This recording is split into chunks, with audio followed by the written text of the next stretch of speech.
Sairam to everyone. It's a pleasure to be here speaking on this topic. And I start with my humble pranams at the lotus feet of Bhagawan Baba. And speaking on this topic actually it's this area, working on this area with my clients, my students. I take workshops.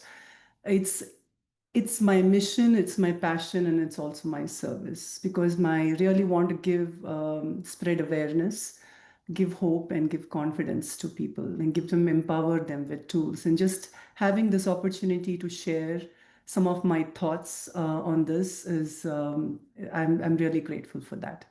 So having said that, I just want to get started quickly with what we will cover in today's workshop. There's a lot to cover, and I will try my best to limit it to the 40-minute time that Sister Lakshmi said.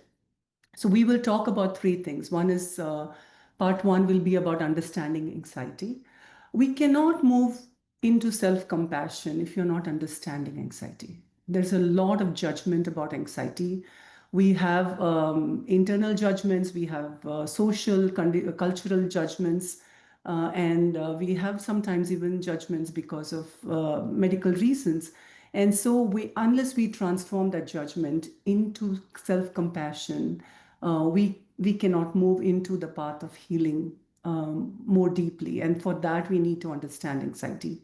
The second part, I will be talking about women, specifically how does anxiety affect women? And the third part will be about roadblocks and strategies. So let's get started quickly with understanding anxiety. So go ahead and drop it in the chat of three words that describe anxiety to you. Just take a couple of seconds. Go ahead and what does anxiety really mean to you?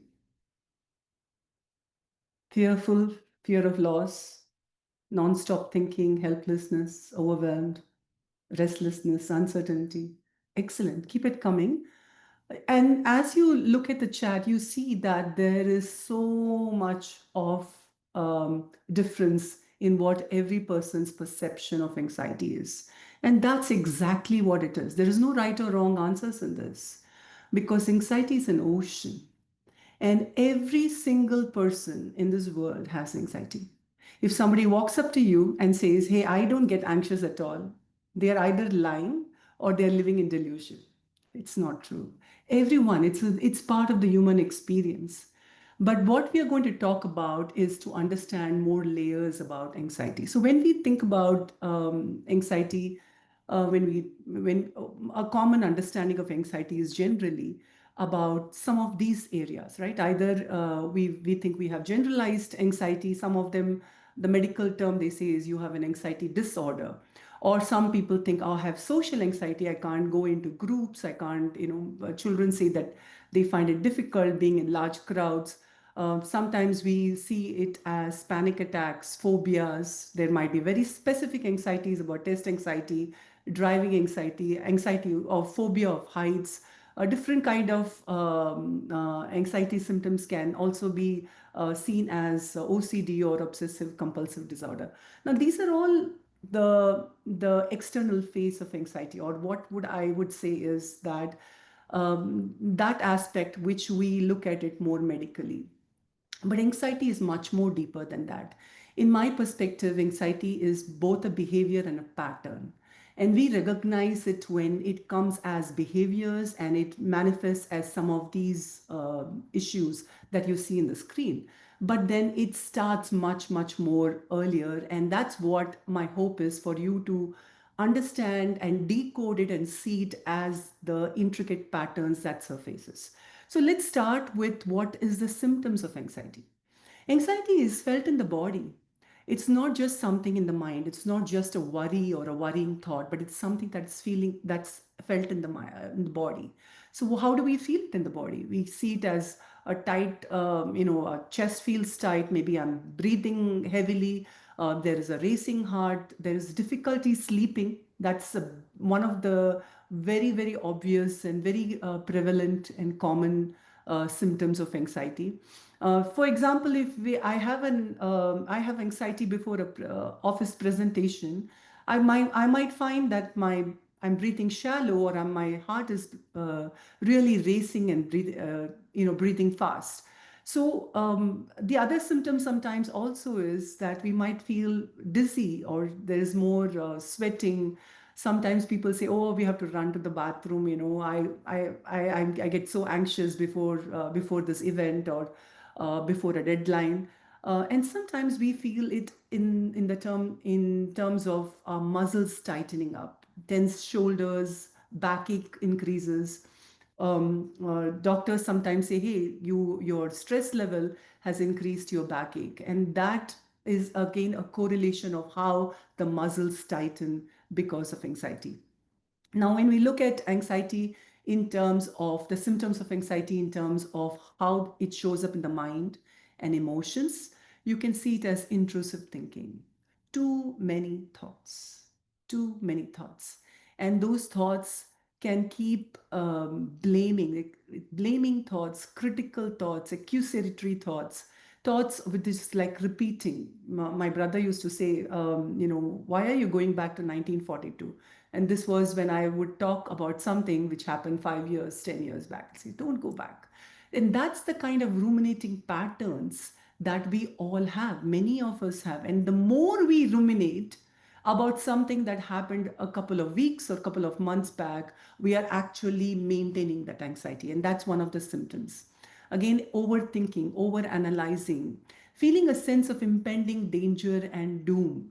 Something like my see my in-laws are going to visit me next week, and I keep thinking and thinking and thinking about it. I'm worrying so much, and that can make me almost go panicky, and that's the kind of impending danger or doom that comes into mind. Again, another symptom could be comparison, indecisiveness. We are not able to take a correct decision. Should I go to work? Should I go back to work, or should I stay at home? Should I, start studying more, or should I, take this course or take that course? So we are not able to decide because of that anxiety. In one of my earlier presentations, when I actually shared this slide, one of the women actually said later on that I did not know that anxiety causes forgetfulness. And that's very, very true, because there is brain fog. And when the brain gets so clouded, you're not able to access your memories. So now I just want to go back. Okay, we have the behavioral symptoms. How does anxiety show up in actual behaviors, right? One of the biggest symptom of anxiety in behavior is avoidance. So if I'm scared of driving, I don't drive. If I'm scared of meeting a friend who's been mean, I avoid that particular social gathering or party. I don't want to go there. So avoidance is a very, very natural, again, behavioral symptom. And then what is the consequence of that? Isolation, withdrawal, restlessness, agitation, and anger. A lot of people don't see and don't put together that anger issues can be connected with anxiety. But say I'm going to work and I get anxious because of my boss's behavior. What do? I come back home, and that anxiety turns into anger at home. I become controlling, and I show my anger at people at home. A child who gets bullied in school is not able, feels helpless, feels anxious at school. What does? She comes back home, and she controls or dominates or throws a tantrum and shows anger at people at home. So anger is an outcome or one of the symptoms of anxiety as well. Again, easily startled, obsessive behavior, difficulty in saying no, and feeling overwhelmed. These are all behavioral symptoms. Some more symptoms are also feeling lonely. When you isolate from people, when you get anxious, you isolate, you withdraw, automatically that increases loneliness, isn't it? And then you're not able to set boundaries because you are so scared that if I say something, they are going to erupt, or they are going to judge me, they are going to criticize me, and so you keep your mouth shut, and because of that you have poor boundaries, and that means that you can easily get taken advantage of. So that is again something that is very common with women. And in the next section, when we talk about women and anxiety, you get much more clarity on that. Obsessive planning and organizing. Now, this is again a way where people think, "Oh, I'm such a great planner. I'm so organized," and that looks like a positive skill, but underneath that, a lot of it could be anxiety, which means that if I am such a good planner and something is just something uncertain happens, or something doesn't go according to my plan and expectations, I don't know what to do. So that's the kind of anxiety that creeps in. People pleasing, overworking. And this is something I've noticed in the modern day world, that we hide a lot, not just behind addictive behaviors or even emotional eating, but we can hide behind work itself. I'm busy, and because we don't want to face what needs to be faced. Overcommitting to responsibilities because we don't know how to say no, and then unable to switch off and relax, which means that it affects sleep. It affects sleep and it affects falling asleep, and as well as staying asleep. Now, when we look at it more specifically, what is the cause of anxiety? When people ask me what is the cause of anxiety, and I ask them, what do you think is the cause? They say, oh, it's my boss who's so mean, it's my in-laws who are very critical, or it's my it's the situation at home which is so turbulent. Those could be causes, or those could be triggers. When we look deeper, we will find that the causes of anxiety generally hinge around these ones. It could be our hormones. It could be our sickness. So when we fall sick, that can result in anxiety. And it could also be the other way around. Anxiety can create sickness as well. Sometimes a personality and lifestyle can create anxiety for us as well. If you're sitting up long hours, not getting enough sleep, being on devices a long time, or our personality is like we are over obsessed or over possessive, that can create anxiety as well. Patterns of thinking, which means that what the way that we perceive is the glass half full or half empty for us, that can create anxiety as well. Again, lack of support. If we feel all alone, we feel that there's really nobody for us to help me, that can create anxiety. Now, these ones, the other ones that I'm going to talk about, may be a little unfamiliar. Childhood trauma and adult trauma. A lot of anxiety comes from the childhood. Even what's happened 20, 30, 40 years back in our childhood when we were 3, 4, 5 years old can impact our today, and that can really destabilize and affect how we are perceiving and handling challenges. Family patterns could be as well. If my mom had anxiety, very big likelihood that I have anxiety. And it is not just through the DNA, but it's a learned behavior. And finally, I would say the parenting style and how we have been parented as children affect us in the modern day world. And that's why I am so passionate about parenting as well. Because if we don't change our styles of parenting, we are actually passing on our anxieties to the next generation. And what is the effect of anxiety? When you look at it, effects of anxiety is where this is where people actually decide, oh, I have a problem and I need to take action, right? I could have sleep challenges. Maybe I don't have a proper relationship with my spouse. I'm starting to develop immunity issues, chronic autoimmune issues. The home environment is not happy and it's very hostile. And then I'm finding that I'm yelling at my child a lot. There is focus issues, productivity issues, emotional eating, and addictions. These are all the times when you decide that enough is enough, I have to take action. Now, when you look at it, anxiety is a spectrum, right? It's not everybody has anxiety, but everybody doesn't have the same kind of anxiety. So when we have 0 to 3 anxiety, it's very normal. And sometimes in some cases, it might even be healthy because having some kind of anxiety about a test will help the child prepare well for the test, and that may help us be better prepared for uncertainties. But when we go into higher levels of anxiety, when it is 4 to 5, you may still be functional, you may still be able to do everything that needs to be done, but it's still, you don't have a good feeling about it. You're not able to, you're still feeling that internal agitation, though it's not showing outside. But when it goes into higher level, 6 to 8, that's when your new routine starts getting interrupted, And these are times when kids are beginning to search for ways to reduce their anxiety. Maybe they are lost in screen time, maybe they stop talking to their parents, or for adults, they start being more lost in work or busyness, or even more lost in doing other things that actually instead of focusing on things that they need to focus, they are just lost in activities and events. And finally, when you go into 9 to 12, you go into out of control anxiety, which means that this level of anxiety becomes so unbearable, and you know that you have to take, you know, this is getting too much, you have to take action. Now, I'm going to ask you to put it in the chat. What is the level that you think that we need to take action? Do we need to take action when we are at 9 to 10, or 6 to 8, 4 to 5, or 0 to 3? At what level do we need to take action? Just put it in the chat. Yeah, thank you so much.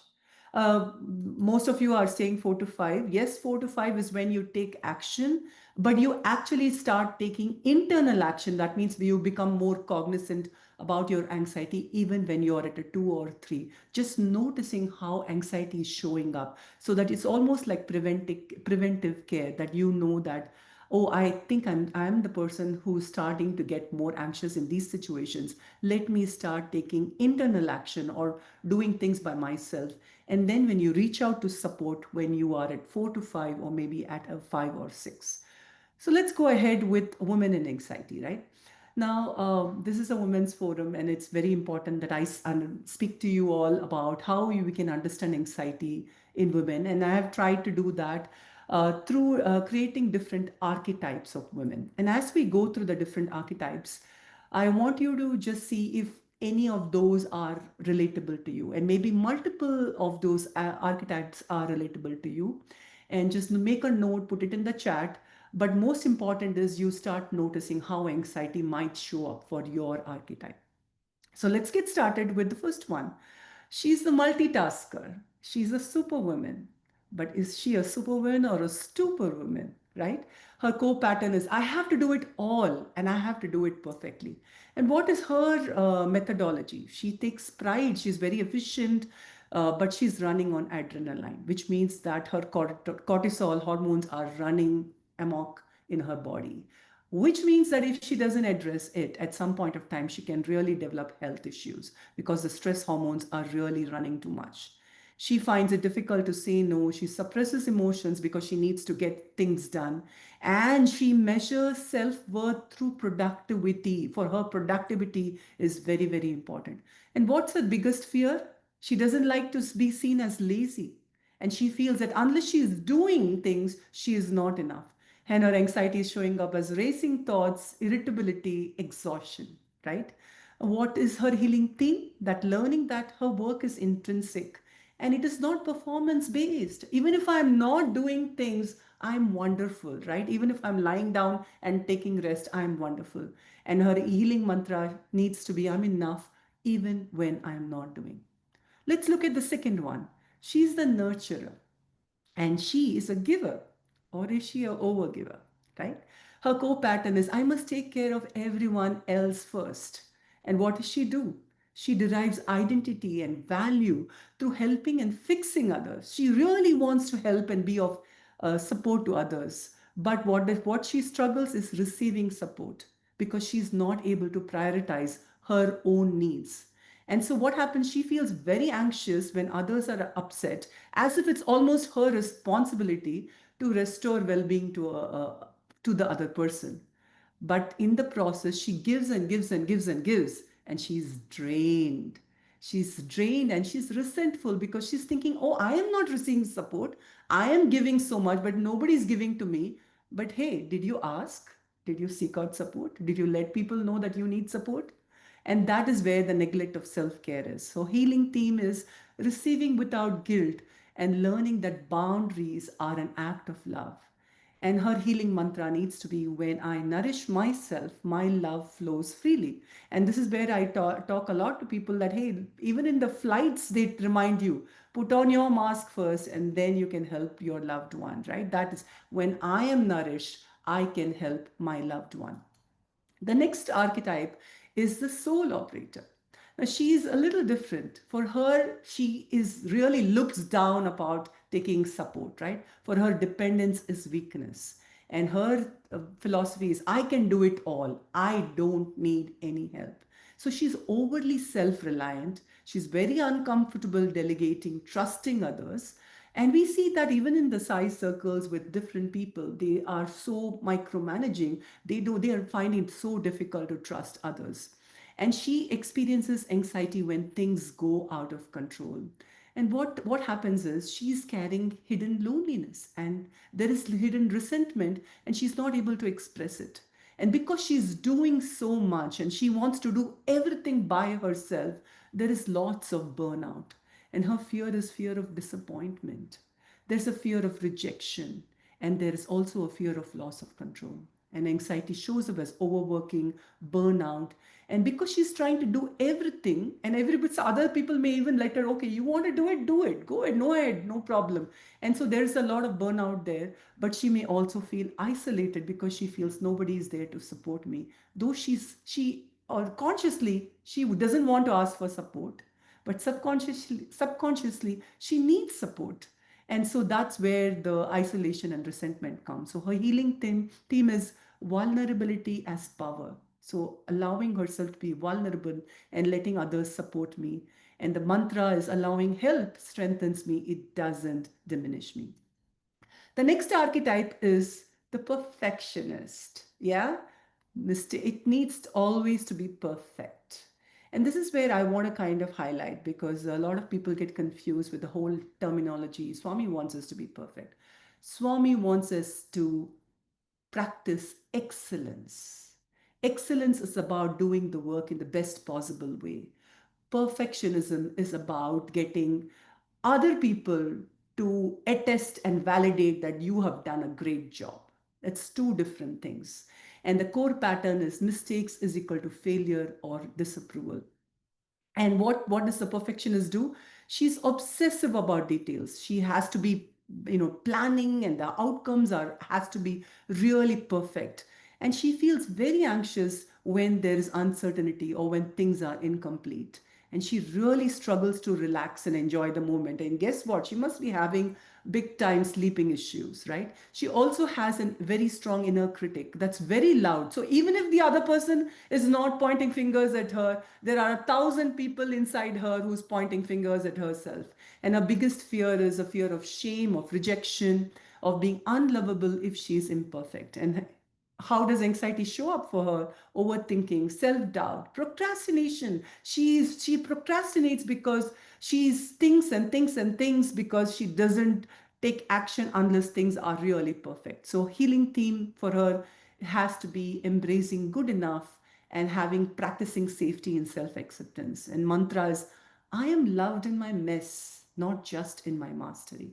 So even if I'm imperfect, even if I have not done the way people expected me, I have done my very best and I am perfect in that. So just knowing that is very important. The next archetype is the achiever.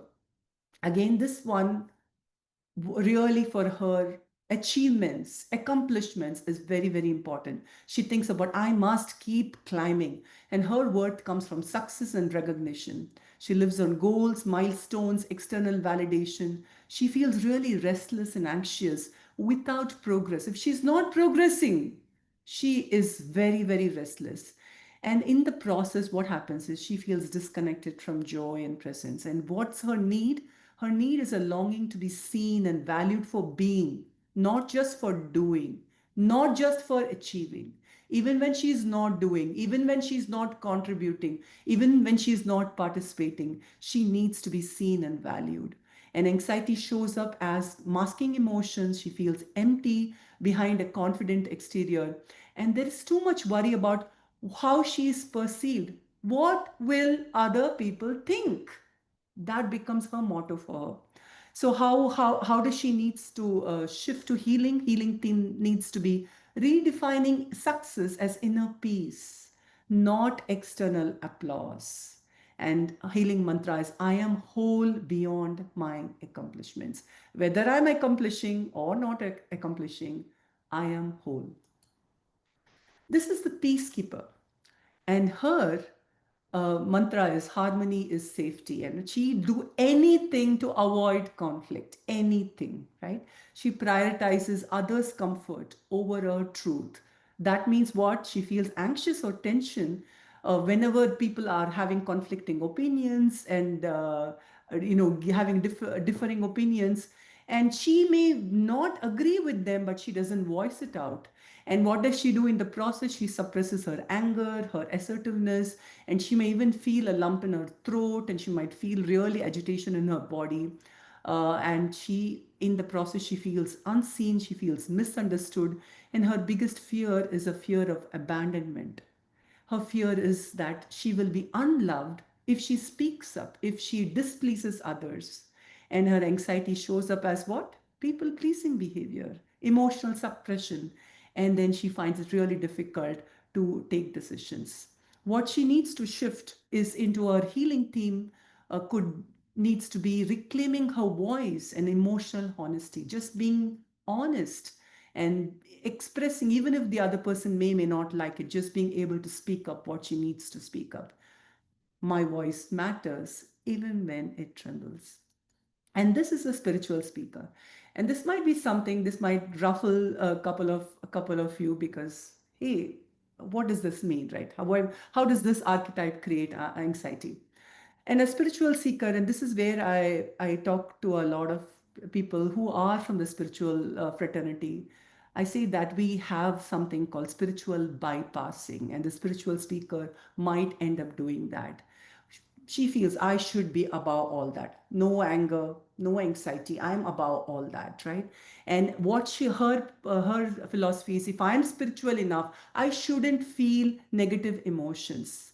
But what happens is that she doesn't realize it, that in that I shouldn't feel negative emotions, she's actually suppressing emotions. She's not feeling them.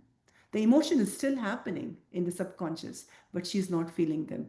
And she uses spiritual practices to bypass her pain instead of integrating it. Instead of using her spirituality as her strength, she uses as an avoidance mechanism. And she judges herself immensely. If she gets angry, if she gets feels sad, if she feels fearful, I should not be feeling angry, I should not feel sad. And she makes us so much of I should, I shouldn't. And in the process, she is not in touch with her feelings, and she feels uh, when she's not in that high vibrational zone, she actually gets very, very upset about it. And she, in the process, she's very disconnected from her body, from her experience. Her need is her deep desire for safety, belonging, and control. And anxiety shows up as suppressed emotions and needs, and being very self critical, and actually disassociation. That's a very big thing that comes up for people who are practicing spiritual bypass. And how can their healing happen is to allow their emotion, feel that emotion. Just like you feel hunger and then go and say, oh, I'm hungry, and so let me eat something. You don't say, oh, I'm spiritual, so I should not feel hungry, right? You say, oh, I'm feeling hungry, and you eat something. Similarly, I'm feeling sad. Let me see what I can do about it. Oh, I'm feeling angry. Let me see how I can handle it. Just being in touch with the emotion is very important. Every emotion is a doorway to wholeness. The next and the last archetype for today is the invisible one. And she's the one who feels, if I stay small, I'll stay safe. Her pattern is, it's safer to be unseen. And what she does, she might minimize herself, make herself feel so small. She feels other people know better. Other people, know what they are more capable, they are more efficient, they know what needs to be done. And she avoids taking up space or even asking for her needs. She feels anxious in social settings. Social anxiety is a big one for this kind of person. And she feels very uncomfortable when she's put in the spotlight, or somebody asks her, hey, what do you think? Or even in a study circle, like, what is your opinion? She feels, oh no, I will pass, right? She is very, very anxious about it. And she over accommodates others to avoid judgment. And in the process, what she does, she hides her own brilliance. Everybody is brilliant in their own way. Everybody has light in their own way, and the invisible one hides that. And what her fear is of criticism, her fear is of failure. And her anxiety shows up as overthinking, self doubt, social anxiety, inability to express herself. and a poor sense of self. And a healing theme, again, is reclaiming her voice, her visibility, and just giving herself permission. It's okay to say what I need to say. And the mantra is, my light serves the world. I may be a squirrel, but I am Rama's squirrel, and I have my light, and I have something to contribute. So my light serves the world. So, with that, let's move to part three, which is roadblocks and strategies, right? What are the roadblocks? Now, when we look at roadblocks, um, in my work with people and especially women, Indian women, Indian Sai women, I have seen that there's a lot of cultural conditioning, a lot of stigma about seeking help, like anxiety is something bad. And the first thing I say is, hey, if there is something wrong with your dishwasher, do you hesitate to call up the maintenance guy and say, hey, come and look at my dishwasher? Do you feel, oh, I should know it's my dishwasher, I should know everything about it and I have to fix it myself? No. Or if there is a problem with your computer, do you hesitate to call tech support? No. But then, if there is a problem with the mind, we have that stigma to reach out for support and say, oh, this is, I'm like, something is wrong with my mind. I cannot ask others for support. No, it's something, mind is just an instrument, just like your body. If something is wrong, if you have a fracture, we don't hesitate to go to the doctor. Similarly, if something is troubling you in your mind, please don't hesitate to go and reach out and seek a professional. And there is also a fear of being vulnerable, fear of trusting others, right? Fear of vulnerable comes a lot in our societies, especially because there's a fear of judgment. What will people think? That, I'm so anxious. They might judge me. They might think I'm not strong. On the contrary, my philosophy is that your anxiety is a direct proof that you are so powerful. Why do I say that? Because when you get anxious, what happens? You get a migraine, or you get a stomach upset, or your back starts to tighten. What does that tell you? You have such a strong mind body connection, and that means your anxiety in your mind is so strong that in an instant, in 10 minutes, it has created a migraine for you. That's a power and direct evidence of how powerful your mind is. So it doesn't mean that your mind is weak, it means your mind is strong. Only thing is, when we get anxious, we don't know how to use the mind. We don't know whether we are getting anxious, and we don't know how to utilize it. And the more we learn how to utilize and understand our own mind mechanism, we will be able to overcome and manage the anxiety much better. So the fear of vulnerability and fear of trusting others comes from this social stigma, and that is becomes a big roadblock. Again, lack of awareness. We don't want to even acknowledge an anxiety. It's almost like, if we think, oh, I don't have any anxiety, we assume that if we don't acknowledge it, it's not there. It's like brushing things under the carpet, right? It's putting, like the camel putting its head inside the sand. Just because you don't see it, it doesn't mean it's not there. It is still there.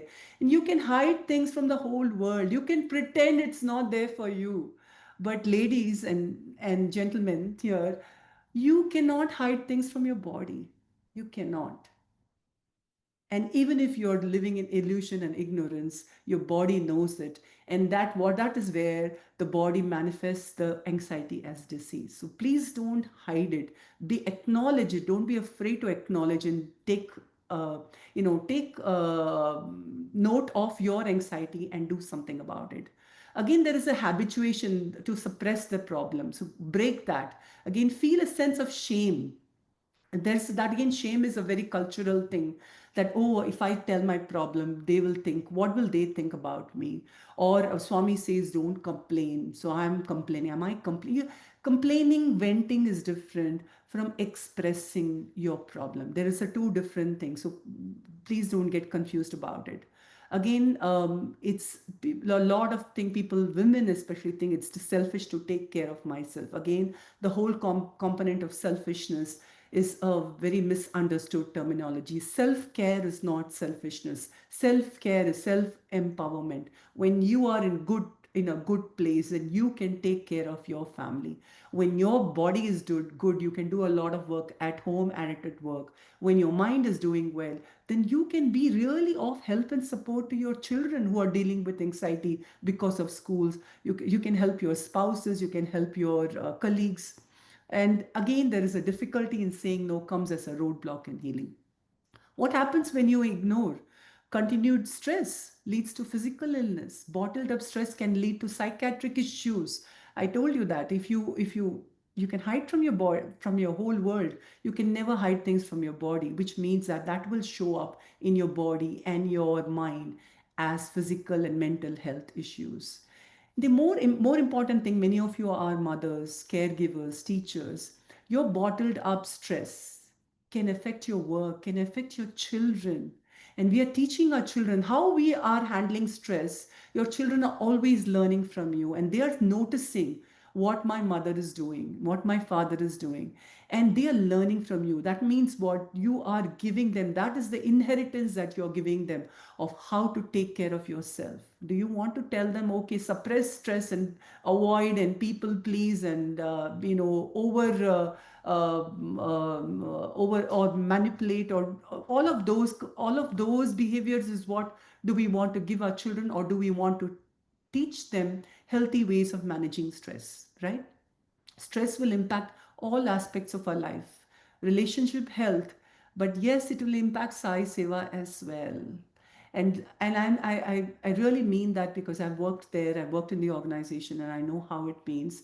Is that when we are stressed, it affects the quality of the seva that we offer to Swami, and it is going to not reflect well. People, new devotees, others are watching us, and they are judging Swami based on our own behavior. So even for Swami, even to be a part of the mission of Swami, we have to work on stress management. My suggestion is don't avoid, don't suppress. Please don't hide in busyness. It's okay to have some extra time to relax, to rest, to rejuvenate. That is a healthy response. That is a powerful way, mechanism for you to even your phones need recharge, right? What happens if you're in 1% battery? You have to plug it into the recharge. Similarly, we need recharging as well.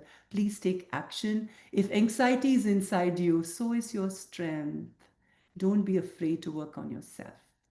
So my model of handling anxiety is actually the Panchakosha model, or at 5 levels.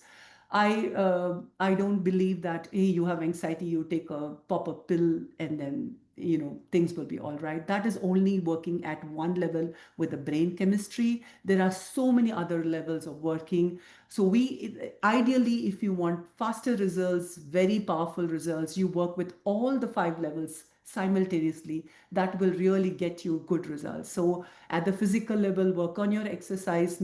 Exercise is a great stimulator. It releases endorphins, and it works as a wonder for mental health. Diet, lifestyle, breathing habits, learning just breathing tools, yoga, pranayama, all of that can really be very powerful. At the mental emotional level, work on your understanding your mind and emotionally regulating. It's such a surprise as well as a shock to me to see how many adults don't know how to regulate themselves, and we are expecting the other person to regulate them. No, we are in charge of our own mind. We are responsible for our own emotions, and we need to take charge of regulating our own emotions, right? You can't say, oh, my boss is triggering me, so I'm allowed to burst out and throw things around.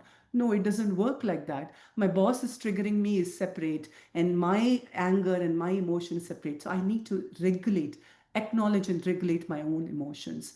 And then we have the behaviors, right?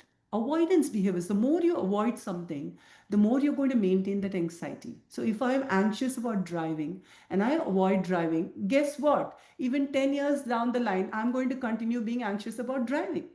But instead, if I go through it and say, hey, let me drive a little bit, let me sit in the car for a few hours, let me drive few streets, let me start, then you slowly start breaking that avoidance pattern, and you are able to go through that anxiety. We have to face our fears. Again, the mental approach, if you go to a therapist, psychologist, they will do a lot of cognitive based approaches. My approach is beyond cognitive, yes, but also beyond it into the subcognitive or subconscious approach, because I believe that we don't want to be anxious. It's not a cognitive conscious part of, oh, I want to be anxious, let me be anxious. It's a very automatic response, which means it's coming from the subconscious mind. And that's where I feel that hypnosis and meditations and affirmations, visualizations are very, very powerful approaches to managing anxiety. Social, interpersonal, a lot of anxieties from the relationships, right? My relationship with my spouse, with my children, with my friends, with my boss, with different people, even with people in that whom we are working with. And so we need to get support where we need support. We need to communicate. If we just close up and expect the other person to understand, other people are not mind readers. We need to open up and say, hey, I need this, I need that. Or if somebody is saying things in a very unkind way, to just call it out and say, hey, that was not very kind of you. To be able to speak up is very, very important. Communication and boundaries are very healthy, important part of anxiety management. And then we come to the spiritual, existential approach, which is spirituality. And I'm going to share with you what is my spiritual concept about it. But this is not about spiritual bypassing. It is about using spirituality as your strength. Spirituality is the greatest strength that can help you overcome your anxiety. Understanding your life purpose, understanding your soul purpose. A lot of times we are stuck in this why me syndrome, right? Why is this happening to me? Why did I have this child? Why am I have stuck with this spouse? Why am I not having a good job? Why am I not having any skills? Why am I so short? Why am I so tall? So when we are stuck with this why am I response, we are in the victim mindset. We have to move from the victim mindset to the victor mindset. And that is where the life purpose and soul purpose really helps us understand that. We have to move towards self compassion. In fact, understanding our own mind, understanding how our mind shows up and as anxiety is actually an act of the greatest compassion for ourselves. Just understanding, not judging, not criticizing, just understanding and just being present for ourselves is the greatest act of self compassion.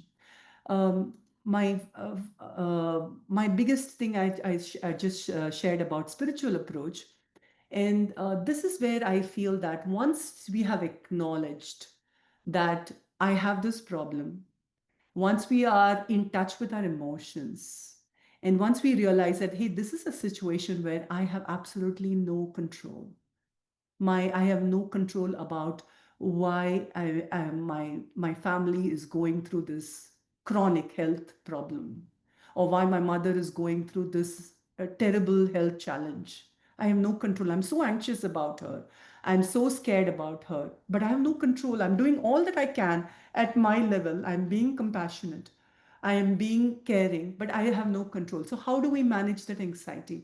So when it gets to a situation where it is much beyond our control, we practice surrender.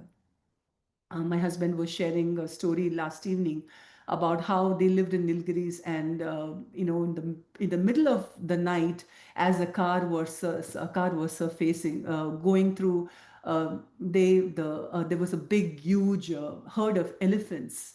And this was 30, 40 years back, and everything was so scary and everybody was very scared.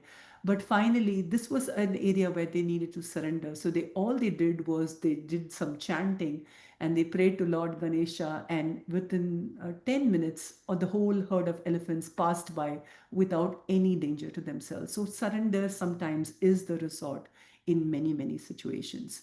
And we talked about what we can do. We talked about the causes of anxiety, and with each of those causes, actually, you can do something or the other, right? You can be aware of where your patterns are surfacing, where how we can reparent ourselves. We can, instead of blaming our parents or blaming our child, we can reparent ourselves. We can overcome and take support from a professional for traumas that we have gone through. We can create a calm lifestyle regardless of what is our situation, and we can change our mindset about it. We may not be able to change the situation, but we can change how we are perceiving that situation. And biggest act of kindness we can give is to give ourselves love and support. So we can do a lot of things about it. With this, I come to an end of my presentation. If you want more support, you can take a screenshot of this. I have a PDF file in my website which is called Five Steps to Silence the Anxiety Alarm. I also have a gratitude meditation. I'm a big believer in meditation. I have a gratitude meditation that's downloadable. And I feel that the moment you get into you move from anxiety to gratitude, you're able to shift a lot of not just anxiety patterns, but also anxiety behaviors with it. And my final tip for all of you today is don't believe everything that you think. Your thought is not the truth. Sometimes your thoughts are giving the biggest act of lies to you. So don't believe everything you think. With that, I'm going to stop sharing and I'm open to taking questions. Thank you, everybody, for your listening. Sairam, sister, thank you so much for this wonderful session. I'm sure that all of us, when have one or the other, like some sort of an anxiety, and we are grateful to you and Swami for giving us this opportunity to listen to you. And this is a much, much, much needed, and I see all the hearts coming, needed session. And there are some questions. So first of all, I have one question. Has Swami ever guided you when you had this anxiety? Because I know Bhagawan has often said that, don't live in the past, live in the moment, and that the future, and we always think about the future, but the present moment is the omnipresent. Many women, and I'm sure men also, have this, we either dwell in the past or the future, but we don't think about the current moment, which is the omnipresent. And how has Swami guided you in that to, or move over that anxiety? I think for me, Swami's guidance has been the main thing. I think I'm the fact that I'm practicing here. I wasn't. I started my anxiety coaching career just 6, 7 years back because we went through a whole bout of anxious situations in our family. I lost 3 members of my family, and that pulled me down myself through so much of anxiety. And Swami has been guiding me specifically. 20 years back, actually, Swami came in my dream and told me to meditate. And he said, do meditation, right? And that was that time when I was not ready for it. And over the years, I've realized how powerful meditation is a tool to manage anxiety. And Swami has guided me with multiple things, even today, very, very specifically, even teaching me to use self compassion to handle anxiety. I would urge people to read Swami's literature on mind management. There are a lot of books from Swami's discourses on managing the mind. That also throws a lot of light on what are Swami's teachings for managing. Yeah. I hope I've answered your question, this. Yes, thank you, because it is important that we also dwell upon the literature part of Swami's teachings, because he has given almost everything that we need to, right? So there is one more question, especially regarding the archetypes. Sister Menaka has asked, can different archetypes show up in different places when you were mentioning the archetype? Yes, yes, yes. So we can have a combination of different archetypes, or we can be different kinds of archetypes in different situations. Absolutely. I think the key is to recognize what is our archetype and also recognize how our anxiety is showing up through that archetype.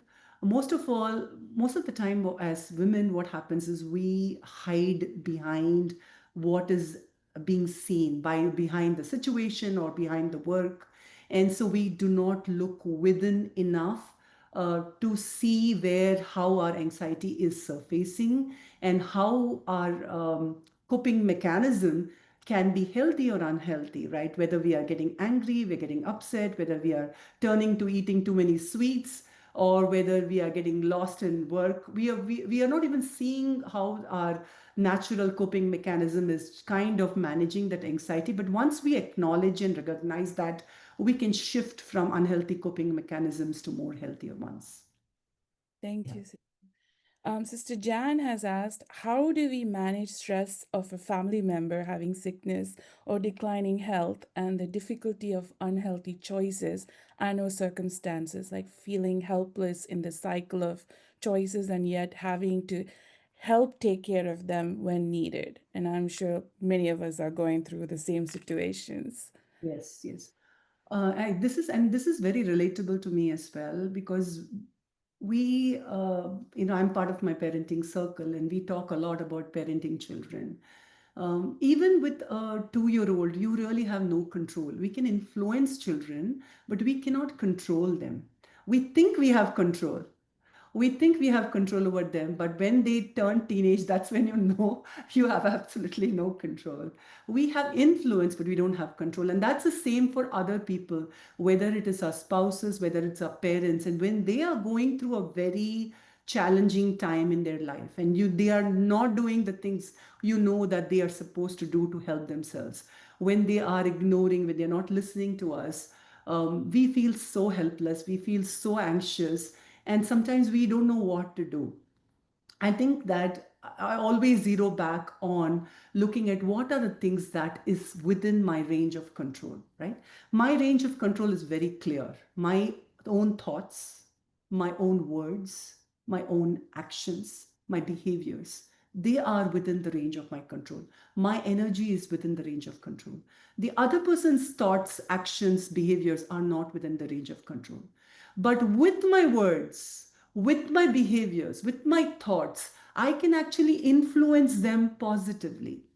And this is very similar to how we would parent even adult children, right?